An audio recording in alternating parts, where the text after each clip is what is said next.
Well, thank you. Thank you, first of all, to Vice President Harris.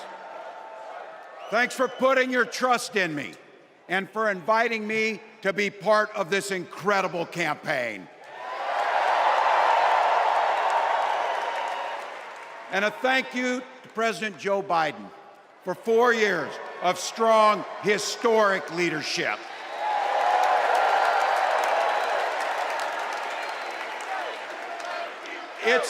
It's the honor of my life to accept your nomination for Vice President of the United States.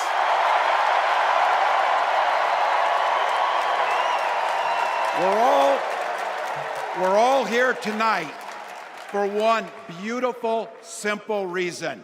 We love this country. So thank you to all of you here in Chicago and all of you watching at home tonight. Thank you for your passion. Thank you for your determination. And most of all, thank you for bringing the joy to this fight.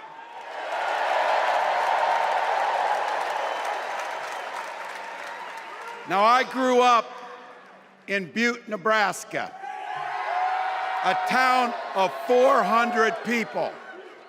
I had 24 kids in my high school class, and none of them went to Yale. But I'll tell you what, growing up in a small town like that, you learn how to take care of each other. That family down the road, they may not think like you do. They may not pray like you do. They may not love like you do, but they're your neighbors. And you look out for them, and they look out for you. Everybody belongs, and everybody has a responsibility to contribute. For me, it was serving in the Army National Guard. I joined up 2 days after my 17th birthday, and I proudly wore our nation's uniform for 24 years. My dad, a Korean War era Army veteran, died of lung cancer a couple years later. He left behind a mountain of medical debt. Thank God for Social Security survivor benefits. And thank God for the GI Bill that allowed my dad and me to go to college, and millions of other Americans. Eventually, like the rest of my family, I fell in love with teaching. Three out of 4 of us married teachers. I wound up teaching social studies and coaching football at Mankato West High School. Go Scarlets! We ran a 44 defense. We played through to the whistle on every single play, and we even won a state championship. Never closed the yearbook, people. But it was those players and my students who inspired me to run for Congress. They saw in me what I had hoped to instill in them, a commitment to the common good, an understanding that we're all in this together, and the belief that a single person can make a real difference for their neighbors. So there I was, a 40-something high school teacher with little kids, 0 political experience, and no money, running in a deep red district. But you know what? Never underestimate a public school teacher. Never.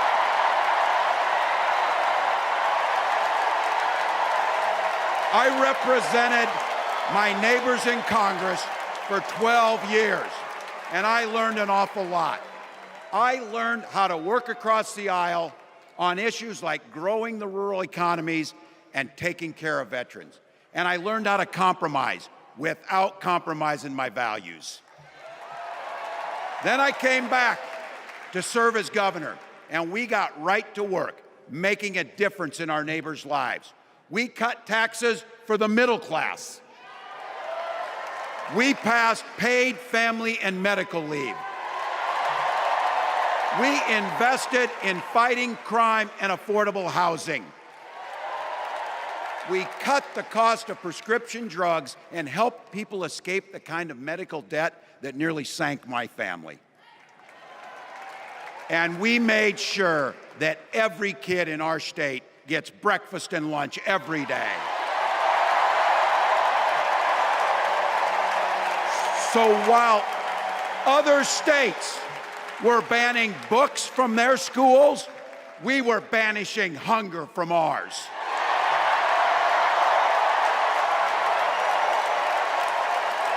We also protected reproductive freedom because in Minnesota, we respect our neighbors and the personal choices they make. And even if we wouldn't make those same choices for ourselves, we've got a golden rule. Mind your own damn business.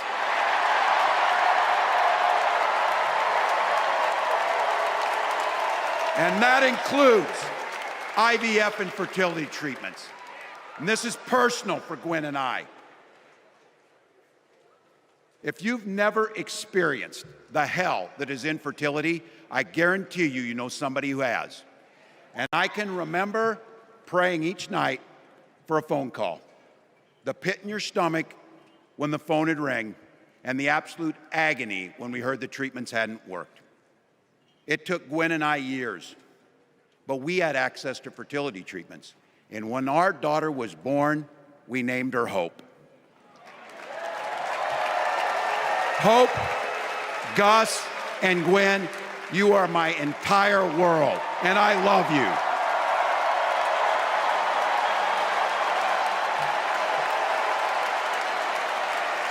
I'm letting you in on how we started a family because this is a big part about what this election is about. Freedom. When Republicans use the word freedom, they mean that the government should be free to invade your doctor's office. Corporations free to pollute your air and water.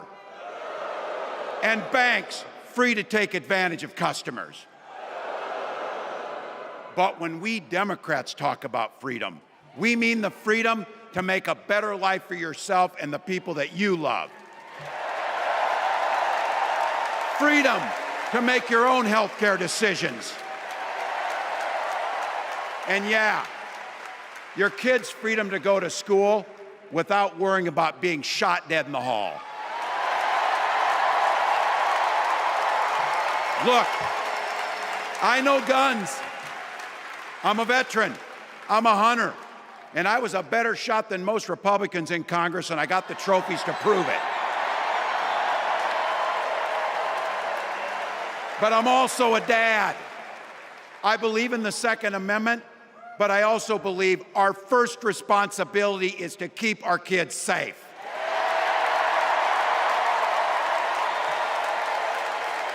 That's what this is all about. The responsibility we have to our kids, to each other, and to the future that we're building together, in which everyone is free to build the kind of life they want. But not everyone has that same sense of responsibility. Some folks just don't understand what it takes to be a good neighbor. Take Donald Trump and J.D. Vance. Their Project 2025 will make things much, much harder for people who are just trying to live their lives. They spent a lot of time pretending they know nothing about this. But look, I coached high school football long enough to know, and trust me on this, when somebody takes the time to draw up a playbook, they're going to use it.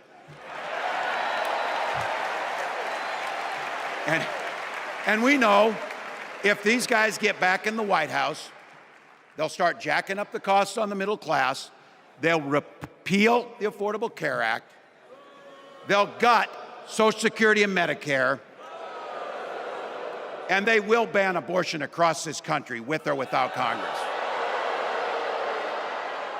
Here's the thing, It's an agenda nobody asked for. It's an agenda that serves nobody except the richest and the most extreme amongst us. And it's an agenda that does nothing for our neighbors in need. Is it weird? Absolutely. Absolutely. But it's also wrong. And it's dangerous. It's not just me saying so. It's Trump's own people. They were with him for 4 years. They're warning us that the next 4 years will be much, much worse. You know, when I was teaching every year, we'd elect a student body president. And you know what?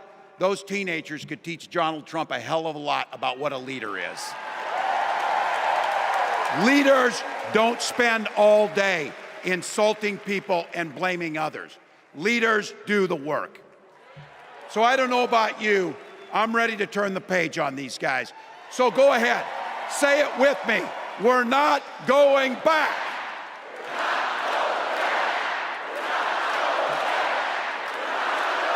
We've got something better to offer the American people. It starts with our candidate, Kamala Harris. From her first day as a prosecutor, as a district attorney, as an attorney general, as a United States senator, and then our vice president, she's fought on the side of the American people. She's taken on the predators and fraudsters. She's taken down the transnational gangs, and she stood up to powerful corporate interests. She has never hesitated to reach across that aisle if it meant improving your lives. And she's always done it with energy, with passion, and with joy. Folks, we've got a chance to make Kamala Harris the next president of the United States.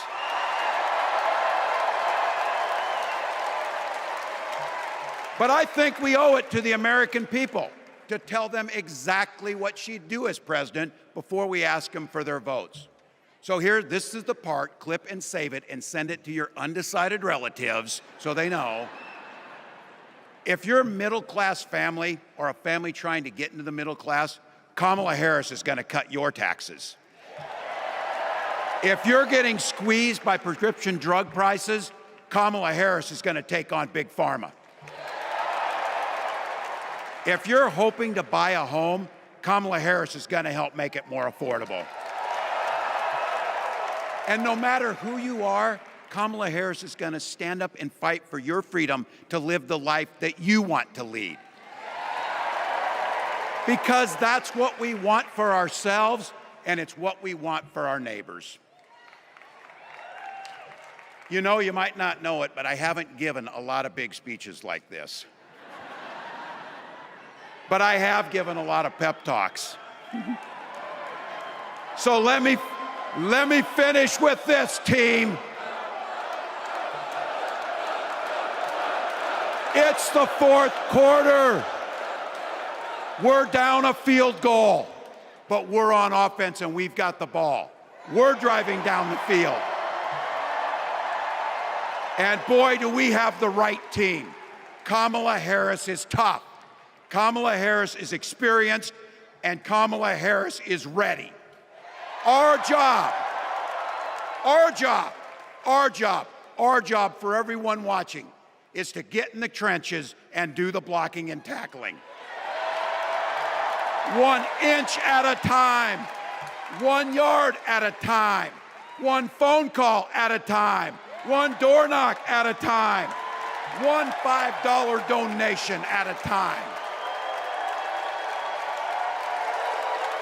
Look, we got 76 days. That's nothing. There'll be time to sleep when you're dead. We're going to leave it on the field. That's how we'll keep moving forward. That's how we'll turn the page on Donald Trump. That's how we'll build a country where workers come first. Healthcare and housing are human rights. And the government stays the hell out of your bedroom.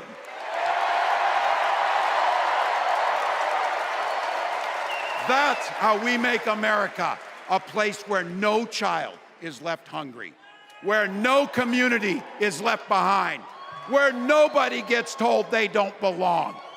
That's how we're gonna fight.